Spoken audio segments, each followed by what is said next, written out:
Hello, welcome to Menopause Chats. I am Erin Daruska. I'm so excited. This is our first episode. I guess I'm calling it an episode. I am honored to have my sister-in-law, Liz Daruska, with us. So obviously there is a connection here. Our last names look awfully similar. But she had willingly said, "Hey, I would love to tell my story." So thank you, Liz. I appreciate you being Thank you. Thanks for. and so tell us a little bit about like you, where you are in your perimenopause, menopause journey. It's hard to say for me because, like I was telling you, I have PCOS, okay? And so Oh, I, just quick so people don't know what that is. Like, what's PCOS? oh, okay, yeah, sure. So it's polycystic ovarian syndrome. I believe it affects, I think I was up to like 1 in 10 women, which is more common than you would think. However, like people don't really know a lot about it. It causes a whole host of problems in a woman's body. So you think, oh, well, you have PCOS. Well, it affects like everything, like sleep, skin, metabolism, your menstrual cycle, of course, fertility, your mood. Sounds It's like menopause. right. It just really runs rampant in your body. And it's yes. And that's the link there is I didn't really know for the longest time because I would describe having PCOS as like kind of like when you're a teenager and you first get your period, and some months it's like heavy, and some months you don't get it, and then some months you break out, and like I never know what end is up with my body. It's like surprise, something new all the time. So it kind of took me a while to catch on to the fact that something is changing about me. So I would say I'm probably midway through perimenopause. This didn't just start, but I don't feel like I'm ready to go into menopause quite yet. I I could don't be know if wrong. we're ever ready to go into Right. menopause. Yeah, I don't feel like my body's there. I could be wrong. I never did it before, but like that's sort of how I feel. I've noticed some changes that are new even within PCOS. Like, what kind of things are you noticing that are different? First thing was, and this is a strange thing, but my hair is greasy. Like I I was one of these people that I washed my hair all my life, like I would call it as a formality. Like it would like days, like 5 days would go by and my hair was didn't it looked and smelled fine. So I would just wash it because like I guess I should wash it. Now there are times I have to wash my hair every single day or it smells. Mm. Like just that oil, like that hair oil smell. I never had that in my life. Even with PCOS, that's new. Now I will tell you that when my hormones were not controlled under PCOS. Like I had to be on several medications that kept them in balance. And when something was off, I would get that hair greasy, that smell, that hair oil smell. And then my doctor would change my med and it would go away. But it's not going away anymore, no matter what they do. So I'm like, something's strange, Yeah. something's off. Yeah. Sweating at night has come back. I battled that off and on my whole life with PCOS. And it went away. Like I'd say a couple of years ago, it just stopped. And I was like, thank God I don't have to deal with that anymore. It's back. And it's like, hi, So, I'm back. right, yeah, You look you missed amazing. me, right?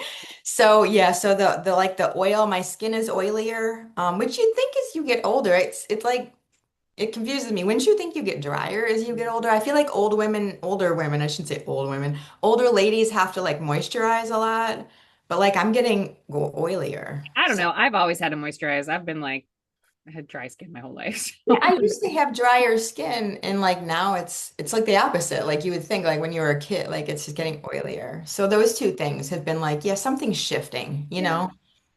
And I know like you've see a lot of doctors, like you've had like a hard time, like I think finding doctors in the past that will like listen to you. Do you feel like you have a doctor now that's like informed both on like your PCOS and potentially menopause? Not really. The thing is, I do like her, and I think she does the best with me that she can, and that's why I've stayed with her. I might be able to find somebody who's more aggressive about treating the things that I have, but I think that she's given me the options that she feels she can. And so I've always been torn. A few times I've thought about seeing another doctor, but I just stay with her.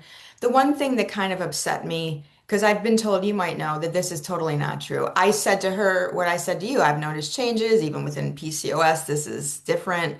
I said, "Can you like figure out what's going on with me?" And she said, "No." You're She like, was this is like, not your job. right. She said, "There is no test for menopause. There's no way to know where you are in that journey. And she said, I can test your hormones today and test them in a week, and they're going to be totally different. And she's not wrong. But also, like, if it's like a certain line, it's like, okay, like mine, when she tested mine, it's like, oh no, like your estrogen's so low that there's like no way. And it was It's funny. I was talking to my cousins and we were like comparing because all of us had had like our hormones tested. Like it was just sort of random that happened. And we were talking, and they're like, how are you the youngest? Which, because on that side of the family, I'm the youngest. They're like, how are you the youngest? And your estrogen is the lowest. aw. And I was like, I That's have no idea. what our bodies decide they want to do. I was just like, I have no idea. I was like, but this is, this is it. And I think, I had shared in the another video, but like I have an IUD, so I haven't had a period. So I have no idea. So I can't go like that's the traditional marker, right? It's like, oh, well, I haven't had a period for a year. And I'm like, Same. So with oh, PCOS, one of the treatments are birth control. I prefer to say hormone treatment because I don't use it for birth control. right. So it's like I don't want people have this idea you take it, it's because of that reason. But it's birth control. So I've had to be on it since I was 16. So I really couldn't tell you if I'm missing periods. The only thing is that because now I use the Anovera ring. There are two inserts, Anovera and a Nuva ring. I started with the Nuva, had problems again. My doctor switched me to the Anovera. You can leave it in and never take it out, so you won't get a period, you Yeah. know? Um, Although prior to, because of in between the Nuva ring and the Anovera ring, I was off of it for a while. Actually, well, I had blood clots as well, so I had to go off of everything. And my periods were like that. Sometimes I would get a period every 10 days, and then sometimes I wouldn't get it for months. But again, I'm confused because with PCOS that happens. So like it adds an extra layer of confusion when you have that. I think I'm on my third IUD, but my first one, like I think I bled for a year. It was like not like super heavy, but it was like it was messed up for like a year. And then all of a sudden it was like nothing. So it's like, did I just get it all out at once? Like for Right, a year? yeah. It's Right. weird. Oh, wow. Yeah, Yeah, it's that an would be annoying. interesting, like all these. It's like, well, I didn't know, and I was starting to get hot flashes, so that's why I decided. I was like, oh, or like really more night sweats. But I was like, is this a hot? Like, I don't know. Like, I don't, I don't know either. don't know if this is I'm it. glad Is you it said so that hot? because Am I exhausting? the night sweats we know are weird. Like, Yeah, because I don't know about you, but I wake up, I'm sweating, but I'm freezing to yeah, death. Is that how? yeah, Yes. And I'm wet, I'm damp all around my neck and my chest, and I'm like shivering, you know? But during the day, it's so hard to tell because, and let's add another layer of fun for me. I have thyroid disease, right? So we don't regulate temperature very well. And like, I will be freezing, shivering when I'm sitting, and I stand up to like go to the bathroom or get a glass of water, and I'm sweating. And that's how I've always been. yeah. So it's You're like, I don't know, right? But the night sweats are definitely different. yeah. Know what a Um, hot flash feels like, though. A few women have tried to describe it to me. They said it's something, it feels like it comes up from your chest and spreads out throughout your body. I don't get that. I'm either shivering or hot. yeah, no, so mine that is very similar. It's sort of just like it feels like all of a sudden I just am getting warm. You know how like maybe Like when you blush, like when you yes, get, that's exactly what I was thinking. I was like, how like maybe you get embarrassed by something and it's like it kind of feels like that. okay, good to Yeah. know. Yeah, Okay. at least for me. I mean, it might feel like something different for somebody else, but for me, that's what it was. It was very helpful. We were at a hockey game once, and I was Oh, nice. And you're like, I'm feeling wonderful. yeah, I was like, thank you, Hot Flash. Great, great. Right. Good timing. Do you feel like there's anything that's helped you in this sort of transition, or any practices that you have that like have helped you with any of your symptoms or anything like that?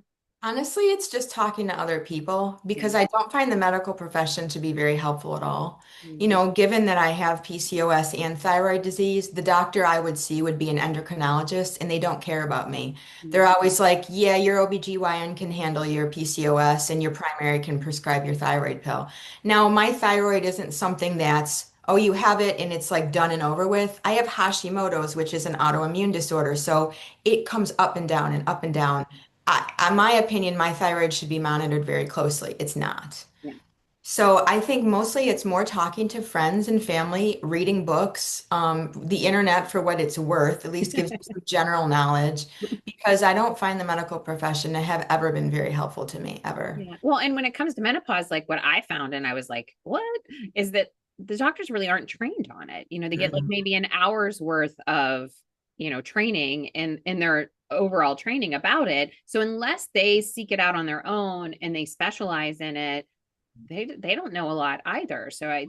my original primary care physician was just like, I'm not going to talk to you about this. I'm like, well, who's going to? You're my doctor. Right. Yeah, I mean, and I had to even advocate to get the tests run, and thankfully I found somebody who specializes, and it is great because it's like, oh, and so now I just use her as my primary as well because obviously she can do that too, but like has the specialty, and it's been for me very like eye-opening and changing. It's nice to have somebody that's like, oh no, you're not crazy, like this is actually a thing, or Yeah, like no, definitely. like yeah, that's it, or just little things like I had no idea that my joint pain could have been from my hormone level, Oh, right? yeah, that's, And it's funny you said that. My hip has been hurting lately, and I kind of wonder. yeah, Yeah. it's like all these little things you're like, oh, I had no idea. Because And of the decrease in estrogen. Yeah, which impacts so many things in our body that we it does. don't realize, and so it's just like, oh, and but again, everybody's journey is so different, everyone's experiences are so different, and then you're like, I don't, is this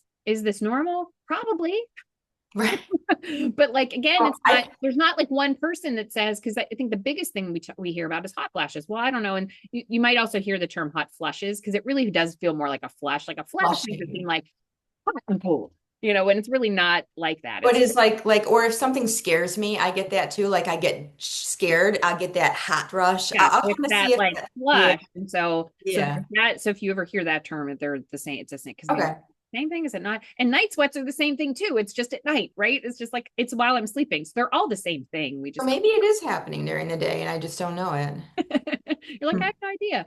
But it's I'm sorry to interrupt you, but I've run into two different types of doctors. oh, Ones that want to tell me it's not happening and right, deny my symptoms. And that makes me angry. But sure. I have also run into doctors who are like, I hear you and I Yeah, believe it's happening to you, but we just don't know. yeah, And they've told, like back to what you said about how doctors aren't trained in these things. They're like, there's not enough research. That's yeah, the problem. There hasn't been yeah, enough research done in this area and we don't know. yeah. And we'll help you as best we can, Yep. but like we just don't know. Yeah. And so I mean, it and makes that's me what I've think heard too. like, It's like you really, it's the, if like someone comes to you and says, like as a coach, like if someone comes to me and says, like, I think I'm going through perimenopause, and I'm like, okay, you are. Like, it's like, that's really the sentiments. Like, if you are, like, believe them. Don't be like, no, you're not, you're too young, or like, right, whatever. It's like, no, if you think you are, you probably are. And in yes. my Well, case, I thought it was perimenopause, and it just turned out to be like, oh, actually, no, you're postmenopausal. And I was like, oh, a surprise. oh, you're totally post. Yeah. And I had no idea. But like, Oh, there are other people, it's like, oh, based on family history or whatever, they're like in their, early 40s that are postmenopausal. And then there's people who don't start perimenopause until their 50s. Like, so there's this whole range, of there is. I don't experience. understand why there isn't more research done. Like, why? I mean, I'm like, there, I don't want to go there. aren't there more women in the world than men? Isn't it like statistically we It's outnumber like, men? yeah, it's so funny. Do you watch Grey's Anatomy? No, Okay. but I know the I show, started watching it during the pandemic because I was like, this show has a ton of seasons and I've never watched it. So but there was a recent episode where the one of the main character, Meredith, who's really not on the show that much anymore, was doing research on Alzheimer's, and she was using female mice, and like somebody else was doing research on male mice because he's like, oh, it's too, female mice are too unpredictable because of their hormones. So most medical studies are done with men really. because their hormones don't fluctuate as much as female hormones. Hmm. And so a lot of it's just funding. Where do people want to put money? Where's the money at? Like, oh, here's, that's why I was like, I don't want to go into this, but like there's the whole idea of like society doesn't value women as they age, right? And if they don't value us as they age, why bother studying? And if you go back to like a long time ago, people didn't live that long. True. Yeah. So if you go back to like when maybe medical research started too, it's like, well, we didn't study menopause because people didn't live long enough to go into menopause. Right. But The now, ones that did were so few and far between, it didn't matter. and then of course you have the study that happened a long time ago that said that hormones are horrible for that cause cancer, and so and now they found that there's fault in that study as well. And so now it's, to me, it's like when I talk to people about it, it's like it's a personal choice. You need to talk to your doctor, you need to talk about your own history, your family's history, your risk factors, and it is a personal choice. Like I don't tell people like you should absolutely be on hormones. It's like, no, like that is there are people who can't be on them for other reasons as well. So it's like you need to know what is right for you. Are the hormones that you take for menopause, are they estrogen replacement? So I have estrogen, and then so which is a patch, so which is put on my lower half of my body twice a week, and it is not metabolized through the liver. So when you take an oral estrogen, it is metabolized through the liver, and that can cause issues for people. So the transdermal ones are much like, well, they're better. Now I'm That's also why on, that's why I'm on the ring is because I got blood clots. yeah. So I wonder if a patch would work for me. I'll ask my Yeah, doctor. talk to your doctor about it. That so the patch, and then I have a cream that is a compounded. I started with an estrogen; it really wasn't helping. So now it's an estrogen, testosterone compounded cream, that's topical because the transdermal patch will help with like the systemic estrogen, but it won't help with any sort of urogenital symptoms. But the cream will. So it's like the topical stuff will work like at the source, and then the patch helps with like the more systemic estrogen issues. Oh, that's And I'm on a low dose of it. I've stayed on the low dose. It's been fine. Because I still have the IUD, I don't need to add progesterone as well. So sometimes like I have a friend who does both estrogen and progesterone. But because I have the IUD, I already get that portion of it as well. So yeah, there's all this, and again, it's a personal choice. And I didn't go in being like, phones. I was kind of like, I don't know. Like, I have no idea. no And either. Yeah. but like tell me more, and let's talk about like the risks, and let me try it. And if I feel better, cool. If not, then all right, we'll talk about other stuff. And like with the topical, I started with just estrogen and it didn't change anything. And Okay. so so I talked to her again. She's like, well, we can do this. And of course, that one's not covered by insurance, because God forbid a woman has, a hard time, has painful sex. We don't care. But you're a No, guy, I you can love get an it. erection. Let us give you a pill, and it's gonna, a prescription, And no. it's advertised on the television and radio every 5 minutes. So, so finally the combination of the estrogen and progesterone, or the testosterone, really helped. Now, what's really funny is testosterone is considered a controlled substance. So I have to like give my license every time I go buy it. I'm like, I know really? you're Like, what am trying I to use doing? it to be like a bodybuilder. I know it. You're Like, this is a cream going on my lady bits. It's not, it's not at all that, but okay. But yeah, so that's like my own sort of thoughts around some of that stuff. Um, is there anything else? Like, I guess what are you hoping, like through sharing your story, which I super appreciate, so thank you. What do you hope that someone watching this might take away from your story? um I don't know, just that it's very hard and very, like it's I don't know, it's one of those things. It's like, well, let me talk about like let me say this other story. So a lot of times doctors like, you go in with a symptom and they're like, oh, we don't really know, or maybe that's not really happening or whatever. And like think about it, like living in an apartment or a house, right? You know how the house sounds. You hear a weird sound and you're like, man, I might need to call a plumber. Or you smell a funny smell and you're like, what's going on? Like, do I need like, I don't know, like plumbing work done? Or, you live in a house every day and you know how it smells, how it sounds, how it feels. How do doctors not know that we live in this body? We know when something's off or something's wrong. So like, I just wish people like, I don't know, would speak up more. So I'm hoping that someone would take away from that, from what I've said. Like, no, your feelings are valid. You live in this body every day. You know it better than a medical professional. Yes, they have a medical degree to talk about these things in the words that they learned in school, but like, I know this body. I've lived in it since I was born, Know when something's off, I know when something's wrong, and when something's not right. So, like, just to trust yourself Yeah. and at least if you can find a doctor that says they don't know, but they'll try to help you, that would be valuable. And I love that. I love that, it's like, hey, listen, this is my, like, I know, like, so what I hear in that is sort of like, trust your instincts. Like, if you feel Yeah. like something's off, like, ask about it. And, as someone who can tend towards hypochondria, like, it's like, okay, maybe it's not off, but still, you might as well just check. It's better to know than to not know, and than to ask. Um, is there anything else you'd like to share that we haven't talked about or that I haven't asked you about? Not really, I don't think so. Maybe just to like, as far as advocacy goes, like, yeah, I'm not like going to Washington protesting how women's issues need to be addressed more. I wish I could. I wish I had it in me. I wish I had the kind of knowledge to address issues that affect my life in that way, but I don't. But like what I can do is talk to people and talk to my friends and my family because you never know if what you say plants a seed in somebody who maybe does have that knowledge and they can take it further or just gets like a movement going, like how this isn't okay or you know what I mean? So like I don't do advocacy on some large scale, but I try to like make my story heard just so that it might inspire someone else or make someone else feel connected. Awesome. Thank you so much. Thank you for being the first person to say, like, I'll do this. Or like, I want to do this. I want to do this. So thank you. And so everyone, thank you for listening. So please share, please get the word out about this. And if you're interested in joining, feel free to comment. So if you want to be a participant in a future episode, please comment or email me. But thank you so much. And I hope you have an amazing rest of your day.